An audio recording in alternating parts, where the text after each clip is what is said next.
In the past year, allegations of illegal restraints and physical abuse of students with disabilities have hit 2 schools in our area. The NBC10 investigators looked at the type of restraints used on children who receive special education services and how school employees are trained. Investigative reporter Claudia Vargas went to a training session at a school that is certified in crisis prevention to get a first-hand look. Wrist up and in. Yep. Before the school year began, please let go. Bensalem School District special needs teachers and staff took their mandatory training for crisis prevention. Hands-on is the absolute last resort. They are learning techniques to help calm children. How to talk students, try to get them down, nip it in the bud, if you will, before they get to that certain level of an aggression. Assistant Superintendent for Special Services Brian Cohen says the annual training always starts with de-escalation. Then it moves to reacting if a kid gets aggressive. Slow right hand punch, we always go to the outside. Before moving to physical restraints. Are you comfortable if she takes a little step back? Then take that little step back. There you go. Yep. Cohen says children are restrained when they are a danger to themselves or others.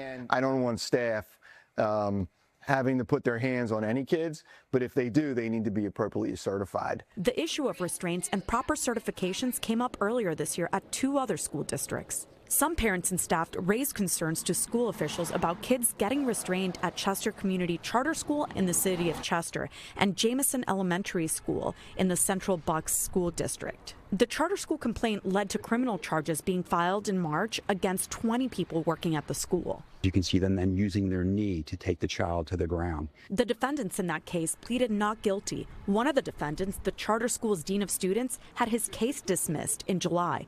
The other defendants are awaiting arraignment or trial. 1 month later, a nonprofit group with federal authority to investigate public agencies accused a teacher and an aide at Jamison Elementary of abusing students with disabilities. School board member James Pepper is the parent of one of the children who was reportedly abused. He was restrained. His water was restricted from him. He was physically punished. The Bucks County DA's office and Pennsylvania Attorney General's office did not file criminal charges in the case because they did not deem the alleged abuse to be criminal. Authorities involved in investigating both the charter school and the Central Bucks cases said none of the restraints in question were reported to the State Department of Education as required by law. In the Bensalem training, the teachers and staff were told over and over again about the requirement to report to the state and others. Non-negotiables, nurse, restraint tracking form, calling home. Bensalem has more than 1,500 students who receive special needs services. It reported 29 restraints as of April.